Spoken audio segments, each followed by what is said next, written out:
Hello students, good morning all of you. आज हम पढ़ेंगे पाठ 15 वीर बालक सुंदरलाल। यह कहानी एक ऐसे बच्चे के बारे में है जिसने अपनी सूझबूझ और साहस से एक बहुत बड़ी दुर्घटना होने से बचा बचा लेता है। यह घटना जो है एक सत्य घटना पर आधारित है। जैसे कि हमारे यहाँ जो बच्चे बहादुरी का कार्य करते हैं या कुछ अच्छा कार्य करते हैं तो उन्हें राष्ट्रपति के द्वारा पुरस्कार भी दिया जाता है। तो ये जो सुंदरलाल है, इसे भी राष्ट्रपति ने वीर बालक का पुरस्कार दिया था। तो आखिर इसने ऐसा क्या किया कि इसे गणतंत्र दिवस पर हमारे देश के राष्ट्रपति ने इसे पुरस्कार दिया, और सभी बच्चों को इससे क्या प्रेरणा मिलती है यह जानने के लिए हम इस पाठ को पढ़ेंगे। ठीक है, तो फिर हम पाठ पढ़ना शुरू करें। राष्ट्रपति ने सुंदरलाल को गणतंत्र दिवस के अवसर पर वीर बालक के पुरस्कार से सम्मानित किया। यह उसके जीवन की सबसे बड़ी घटना थी। लोगों ने उसके स्वागत में तालियां बजाई।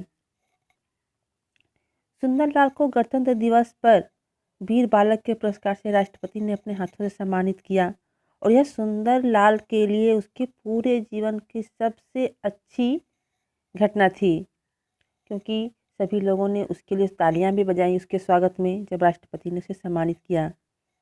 वे सुंदरलाल था कौन? ठीक है, आगे हम पढ़ें। सुंदरलाल बुदनी का रहने वाला था। बुदनी गांव नर्मदा नदी के किनारे बसा एक छोटा सा गांव है। उसके पिताजी वहां रेलवे लाइन के चौकीदार थे। सुंदरलाल जो है बुदनी का रहने वाला था, और बुदनी गांव जो है वो नर्मदा नदी के किनारे एक छोटा सा गांव है। उसके पिताजी वो रेलवे लाइन में चौकीदार के पद पर नियुक्त थे। एक दिन की बात है, सुंदरलाल पिताजी के लिए खाना लेकर चौकी पर जा रहा था। रास्ते में मूसलाधार वर्षा होने लगी। भीगने से बचने के लिए सुंदरलाल एक पेड़ के नीचे खड़ा हो गया। चारों ओर गहरा अंधेरा छाया हुआ था। एक दिन जब सुंदरलाल अपने पिता के लिए खाना लेकर के जा रहा था कि अचानक वर्षा होने लगती है, और वह बारिश से भीगने के लिए एक पेड़ के नीचे खड़ा हो जाता है। और उस समय चूँकि गहरा अंधेरा छाया हुआ रहता है, वर्षा कुछ कम हुई तो सुंदरलाल चौकी की ओर दौड़ा। इतने में बिजली बड़ी तेज चमकी। बिजली की उस चमक में सुंदरलाल ने देखा कि रेलवे लाइन पर एक बहुत बड़ी चट्टान पड़ी हुई है। एक ओर से रेल की पटरी भी उखड़ गई है। यह देखकर उसके होश उड़ गए। वह तेजी से चौकी की ओर भागा। वहां पहुंचकर उसने पिताजी को सारी बात बता दी। उसकी बात सुनते ही सुंदरलाल के पिताजी पास के स्टेशन की ओर दौड़े। जब वर्षा कुछ कम हुई तो सुंदरलाल जो है चौकी की तरफ चल पड़ा। इतने में बिजली चमकती है। वह चमक में देखता है कि जो रेलवे लाइन है उस पर एक चट्टान पड़ी हुई है, और एक तरफ से रेल की पट्टी जो है उखड़ गई है। यह देखकर वह घबरा जाता है। वह तेजी से चौकी की ओर भागकर अपने पिताजी को सारी बात बताता है।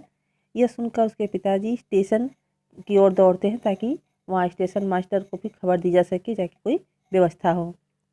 उन्हें गए अभी 15 मिनट ही बीते थे कि सुंदरलाल को रेलगाड़ी की सीटी सुनाई दी। उसे पूरी तरह विश्वास हो गया कि दूसरी ओर से गाड़ी आ रही है। सुंदरलाल ने सोचा, अगर कुछ नहीं किया गया तो गाड़ी चट्टान से टकरा जाएगी।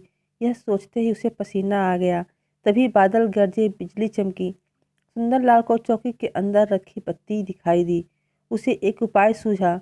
उसने चौकी के अंदर घुसकर बत्ती उठा ली और उसे घुमाकर लाल कर दिया। लाल बत्ती दिखाते हुए वह पटरी के साथ साथ उस ओर दौड़ने लगा जिस ओर से गाड़ी आ रही थी। उसके पिताजी अभी 15 मिनट ही हुए थे निकले हुए उन्हें, तब तक रेलगाड़ी की आवाज़ सुनाई देती है। तो सुंदरलाल घबरा जाता है। वह समझ जाता है कि सामने से कोई ट्रेन आ रही है। अब उसने सोचा कि अगर कुछ मैंने नहीं किया तो अगर गाड़ी आती है चट्टान से टकरा जाती है तो एक बहुत बड़ी दुर्घटना हो जाएगी, हजारों लोग मारे जाएंगे। यह सोचकर वह पसीने पसीना आ जाता है। उसी समय बहुत तेज बादल गरजता है, बिजली चमकती है, और सुंदरलाल देखता है कि चौकी के अंदर जो है एक बत्ती रखी हुई है। उसने उस बत्ती को उठाया, उसे घुमा करके जला करके लाल कर दिया। लाल बत्ती दिखाते वह पट्टी के साथ साथ उस ओर दौड़ने लगा जिस ओर से गाड़ी आ रही थी। लाल बत्ती जो है खतरे का निशान होता है, तो जो लाल बत्ती गाड़ी को दिखाई जाती है ट्रेन को, तो वह उसे वहीं पे रोक दिया जाता है। यह बात उसे सुंदरलाल को पता थी, तो वो जो है उस बत्ती को लाल करके और उसी की तरफ दौड़ने लगा जिस तरफ से ट्रेन आ रही थी। लाल बत्ती देखते ही रेलगाड़ी की गति धीमी हो गई और कुछ देर बाद रुक गई। बालक को देखकर ड्राइवर और गार्ड उसके पास आए और पूछा, क्यों, क्या बात है? लाल बत्ती क्यों दिखा रहे हो? क्योंकि लाल बत्ती देखते ही रेलगाड़ी रुक गई और जो गाड़ी का ड्राइवर और गार्ड था वह उतर कर आए और उससे कहा कि तुम लाल बत्ती क्यों दिखा रहे हो? सुंदरलाल ने कहा, साहब, आगे पटरी पर एक भारी चट्टान पड़ी हुई है, एक ओर से रेल की पटरी भी उखड़ी पड़ी है। मेरे पिताजी स्टेशन मास्टर को सूचना देने गए हैं। आपकी गाड़ी को रोकना बहुत ज़रूरी था, अन्यथा दुर्घटना हो जाती। सुंदरलाल फिर ड्राइवर और गार्ड को चट्टान के पास ले गया। तभी दूसरी ओर से उसके पिताजी, स्टेशन मास्टर तथा कुछ अन्य लोगों को लेकर वहां पहुंच गए। सभी ने सुंदरलाल के साहस और सूझबूझ की प्रशंसा की। यह घटना अगले दिन समाचार पत्रों में प्रकाशित हुई, जिसका शीर्षक था, वीर बालक सुंदरलाल। जब ड्राइवर और गार्ड ने उससे पूछा कि लाल बत्ती क्यों दिखा रहे हो, तो सुंदरलाल ने कहा कि साहब, आगे पट्टी पर एक चट्टान पड़ी हुई है और एक तरफ से रेल की पटरी भी उखड़ी पड़ी है। मेरे पिताजी जो है स्टेशन मास्टर को सूचना देने गए हैं और तब तक आपकी गाड़ी आती और गाड़ी को रुकना भी ज़रूरी था, नहीं तो दुर्घटना हो जाती। फिर सुंदरलाल जो है ड्राइवर और गार्ड को चट्टान दिखाने के लिए वहाँ पे ले जाता है। तभी दूसरी तरफ से उसके पिताजी भी, स्टेशन मास्टर और कुछ और लोगों को लेकर के वहाँ पहुँच जाते हैं।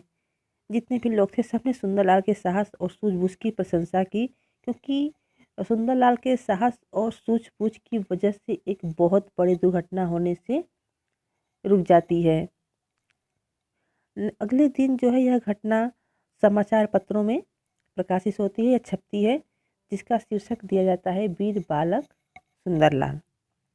न्यूज़पेपर में यह खबर छपती है उसकी बहादुरी की, उसकी सूझबूझ की, और उसका जो शीर्षक दिया जाता है, जैसे कि कोई भी हम कहानी लिखते हैं तो उसका एक शीर्षक लिखते हैं, तो इसका भी एक शीर्षक दिया जाता है, वीर बालक सुंदरलाल।